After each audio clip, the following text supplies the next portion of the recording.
আসসালামু আলাইকুম। দুরন্ত বাইসাইকেল প্রেজেন্টস স্পোর্টস টকে সকলকে আমন্ত্রণ। ওই নতুনের কেতন ওরে বাংলাদেশের ক্রিকেটে নতুনের সুবাতাস বইছে। প্রচলিত ধ্যান ধারণা থেকে বেরিয়ে এসে লেগ স্পিনারদের প্রমোট করা হচ্ছে। আমরা দেখেছি অনূর্ধ্ব-19 দলের প্রমিজিং লেগ স্পিনার ওয়াসি সিদ্দিকির বোলিং। আমরা দেখেছি নিউজিল্যান্ড 11-এর সঙ্গে প্র্যাকটিস ম্যাচে রিশাদ কিভাবে 3টা উইকেট পেয়েছে এবং ব্যাট হাতে দুর্দান্ত পারফর্ম করেছে। এই ভিডিওতে আমরা বাংলাদেশ টিমের পাইপলাইনে থাকা কিংবা বাংলাদেশের টপ লেভেলের ক্রিকেট খেলা 5 জন লেগ স্পিনারের প্রসঙ্গ আনতে চাই, যাদেরকে নিয়ে আগামীতে অনেক বড় স্বপ্ন দেখতে পারে বাংলাদেশ। যাদের নাম বলছি, যে 5 জনের নাম বলবো, তারা একটা সার্টেন লেভেলের ক্রিকেট বা সার্টেন লেভেলের ম্যাচ খেলেছেন বা কাছাকাছি জায়গায় আছেন, এই কারণে তাদের নামগুলো মেনশন করা। আমি রিশাদ বা ওয়াসির ব্যাপারে কথা বলবো, তবে তার আগে একটা নাম মেনশন করতে চাই। যে 5 জনের ব্যাপারে কথা বলছে তাদের মধ্যে প্রথম যে নামটা মেনশন করতে চাই, যাকে নিয়ে আমাদের স্বপ্নটা অনেক বেশি, সে হচ্ছে শেখ ইমতিয়াজ শিহাব। তাকে বলা হয় যে বাংলাদেশের স্কুল ক্রিকেটের আবিষ্কার। হ্যাঁ, স্কুল ক্রিকেট দিয়ে লাইমলাইটটা শিহাব পেয়েছেন, কিন্তু পরবর্তী সময়ে বাংলাদেশ জাতীয় দলের জার্সিও কিন্তু গায়ে চড়ানো হয়েছে। এই জাতীয় দলটা হচ্ছে বাংলাদেশ অনূর্ধ্ব-16 জাতীয় দল। বাংলাদেশ অনূর্ধ্ব-16 জাতীয় দলের হয়ে শিহাব কিন্তু আমরা দেখেছি ইন্ডিয়া ট্যুর করেছে, সেখানে দুর্দান্ত পারফর্ম করেছে। ন্যাশনাল টিমের নেটেও ন্যাশনাল টিমের ব্যাটারদেরকে সহযোগিতা করার জন্য শিহাবকে আমরা দেখেছি বোলিং করার জন্য। মূলত এখনও আসলে বাড়ন্ত বয়স, তো এখনও সেই ফোর্সটা ওইভাবে গড়ে ওঠে না, তবে বাংলাদেশ ক্রিকেট বোর্ড তাকে দেখভাল করছে, তাকে নিয়ে কিন্তু ওইভাবে কাজ করছে। মূলত এখন পর্যন্ত ফ্লাইটের উপর বেস করে এবং টার্নের উপর বেস করে শিহাব বোলিং করে থাকে। যেটা হয় যে আসলে এই বাচ্চা বয়সে হয়তো বা ওই কুইক আর্ম রোটেশনটা ওইভাবে গড়ে ওঠে না। অবশ্যই যত তার শরীর ডেভেলপ করছে কিংবা যত তার বাড়ন্ত বয়স থেকে আস্তে আস্তে সে কৈশোর থেকে তারুণ্যের দিকে যাচ্ছে, ওই ফোর্সটা কিন্তু আস্তে আস্তে গ্রো করবে। তবে এখন পর্যন্ত তার বোলিংয়ের সবচেয়ে বড় বৈশিষ্ট্যের জায়গা যেখানে, তা হচ্ছে টার্নটা সে খুব ভালো মতো আদায় করতে পারে, ফ্লাইট দিতে পারে এবং টার্নটা খুব ভালো মতো আদায় করতে পারে। এবং ন্যাচারালি কিন্তু এই ট্যালেন্ট সবার মধ্যে থাকে না যে বড় বড় টার্ন প্রডিউস করা। এটা আমরা বাংলাদেশের ক্রিকেটে টার্ন থাকে, কিন্তু টার্নের সঙ্গে সঙ্গে কন্ট্রোলটা একটা খুব ইম্পর্টেন্ট বিষয়, যেটা শিহাবের মধ্যে রয়েছে। অর্থাৎ কন্ট্রোলটা সে খুব ভালো মতো আদায় করতে জানে বা কন্ট্রোলটা সে খুব ভালো মতো রাখতে জানে। যে জায়গাটা আমি বলছিলাম যে বয়স বাড়ার সঙ্গে সঙ্গে আস্তে আস্তে ডেভেলপ করবে, সেটা হচ্ছে আর্ম রোটেশনটা, আরও কুইকনেস কিংবা বোলিংয়ের জোরের জায়গাটা। এটা অবশ্যই ইনশাল্লাহ যত বয়স পারবে, শিহাব বাংলাদেশ ক্রিকেট বোর্ডের তত্ত্বাবধানে আছে, অনূর্ধ্ব-16 অনূর্ধ্ব-17 পর্যায়ে ক্রিকেট খেলছে, জাতীয় দলকে ওই বয়স ভিত্তিক পর্যায়ে সে রিপ্রেজেন্ট করছে। আস্তে আস্তে গ্র্যাজুয়ালি ওই ইমপ্রুভমেন্টটা আসবে। যেটা বলছিলাম যে বয়স যত বাড়বে অবশ্যই তার বাড়ন্ত বয়সের সঙ্গে সঙ্গে ওই স্ট্রেংথের জায়গাটা খুব ভালো মতো গ্রো করবে। নাম্বার 2 যার ব্যাপারে কথা বলতে চাই, আমার খুব কাছের, ছোটোবেলা থেকে ওকে আমি দেখে এসেছি, খুব ক্লোজলি ওকে মনিটর করি, Mehedi Hasan Sohag, right arm leg break bowler. যে ধরনের লেগ স্পিনারের কথা আমি সবসময় প্রেফার করি, পিচে খুব জোরের সঙ্গে হিট করতে পারে, হাই আর্ম অ্যাকশন, লম্বা, 6 ফুটের কাছাকাছি লম্বা, উপর থেকে বল যখন রিলিজ করে এক্সট্রা বিট অফ বাউন্স পায়। মেহেদী হাসান সোহাগ যদিও এইজ লেভেল বা ওই পর্যায়ে বাংলাদেশ ন্যাশনাল টিমকে রিপ্রেজেন্ট করে নাই, তবে জাতীয় দলের আশেপাশে আছে। নেট বোলার হিসাবেই নাম কুড়িয়েছিল, প্রশংসা কুড়িয়েছে, চান্ডিকা হাথুরা সিংয়ের নজরে এসেছিলেন। আফটার দ্যাট সেই জায়গা থেকে সোহাগের সুযোগ হয়েছিল টাইগার্স ক্যাম্পে যাওয়ার, অর্থাৎ বাংলাদেশ টাইগার্স ক্যাম্পে যাওয়ার, এবং সেও খুব ক্লোজ অবজারভেশনে আছে বাংলাদেশ ক্রিকেট টিম ম্যানেজমেন্টের। কারণটা হচ্ছে যেহেতু নেটে নিয়মিত বোলিং করছে, ব্যাটারদের স্ট্রেংথ সম্পর্কে খুব ভালো মতো জানে সে, এবং সবচেয়ে উল্লেখযোগ্য বিষয় হচ্ছে ন্যাশনাল টিমে যখন নিজেরা ভাগ হয়ে যে ম্যাচগুলো খেলে, এই ম্যাচগুলো কিন্তু খেলার সুযোগ হয়েছে সোহাগের। সেখানেও টি-20 ফরম্যাটে সে খুব ভালো বোলিং করেছে, জোরের উপর বল করতে পারে, স্কিডি নেচার রয়েছে সোহাগের বোলিংয়ের, এবং এটাই সবচেয়ে উল্লেখযোগ্য বৈশিষ্ট্যের জায়গা যে ফ্লাইটের সঙ্গে সঙ্গে ফ্ল্যাটের ট্র্যাজেক্টরিতে জোরের উপর বল করাটা।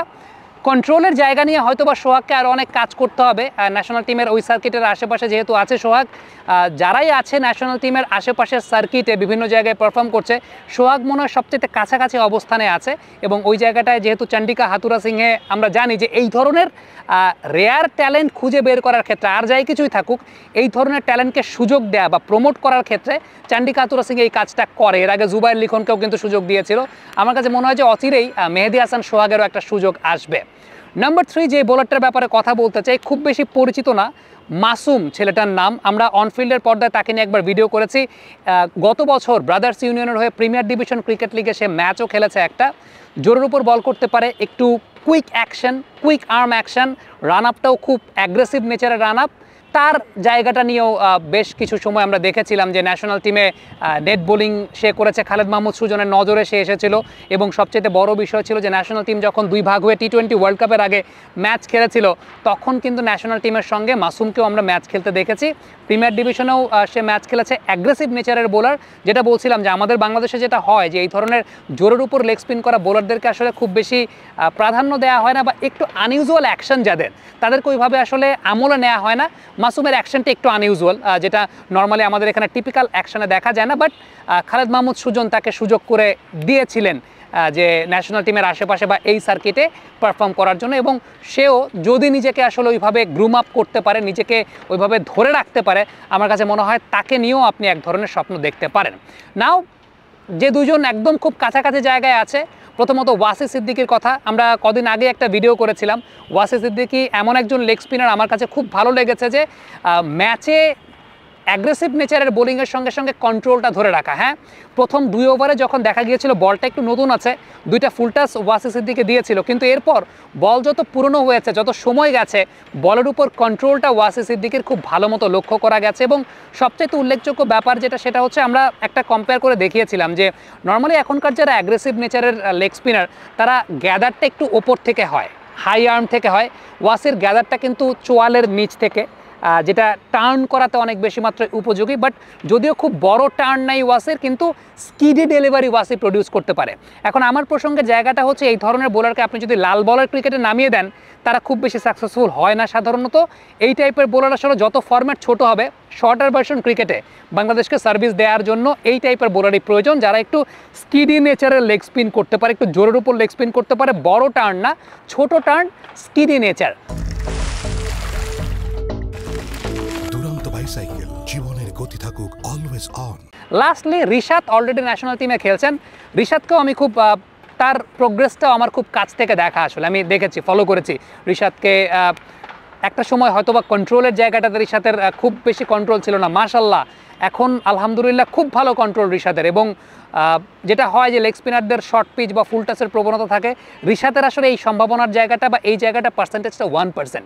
রিশাদের কন্ট্রোলটা খুবই ভালো, একটা নির্দিষ্ট জায়গায় বোলিং করতে পারে। কিন্তু রিশাদের ব্যাপারটা যেটা, সেটা হচ্ছে যেটা বলি যে আমরা কুইক আর্ম রোটেশন, যেটা ওয়াসির রয়েছে, একটু জোরের উপর লেগ স্পিনটা করতে পারে, হিট দ্য ডেক করতে পারে, সারফেসে হিট করতে পারে। আর রিশাদ একটু ফ্লাইটের উপর বেস করে বোলিং করতে পছন্দ করে। হ্যাঁ, ফ্ল্যাট নেচারের বোলিং যে করতে পারে না তা না, ফ্ল্যাট ট্র্যাজেক্টরির, কিন্তু রিশাদের ফ্লাইটটা হচ্ছে স্ট্রেংথ। আর টার্নের বিষয়টা যেটা বলবো যে হ্যাঁ, টার্ন বাড়ানোর জন্য হয়তো বা আরও কাজ করতে হবে, যেহেতু ও ফ্লাইটের উপর বেস করে বোলিং করতে পছন্দ করে, ওর ক্ষেত্রে টার্নটা খুব ইম্পর্টেন্ট, ভ্যারিয়েশনটা খুব ইম্পর্টেন্ট। সো রিশাদের এই জায়গাটায় উন্নতির জায়গা আছে আরও। কিন্তু আপনি যদি কন্ট্রোলের কথা বলেন, রিশাদ গত 5-6 বছরে নিজের কন্ট্রোলের জায়গাটা খুব ভালো এনেছে।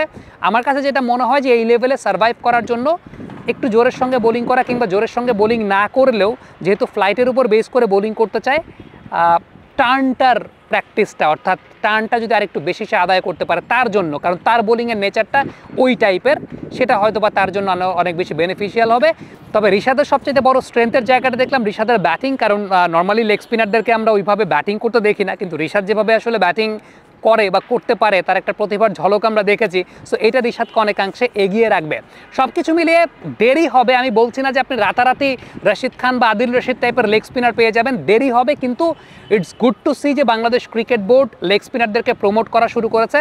আশেপাশে যে 5 জন লেগ স্পিনারদেরকে আমরা দেখছি যে হ্যাঁ, হয়তোবা একটা প্রমিনেন্ট অবস্থায় তারা পৌঁছাতে পারবে, আমার দৃষ্টিকোণ থেকে আমি তাদেরকে আজকে তুলে ধরার চেষ্টা করেছি।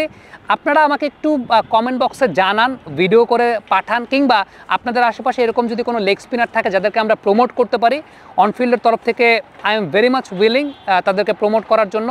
দেখি আমরা যদি তাদেরকে ওই পর্যায় পর্যন্ত নিয়ে যাওয়ার ক্ষেত্রে সহযোগিতা করতে পারি, অবশ্যই we'd love to do that. Thank you very much আমাদের সঙ্গে এতক্ষণ থাকার জন্য। কমেন্ট বক্সে আপনাদের মন্তব্য, মতামত জানতে চাই।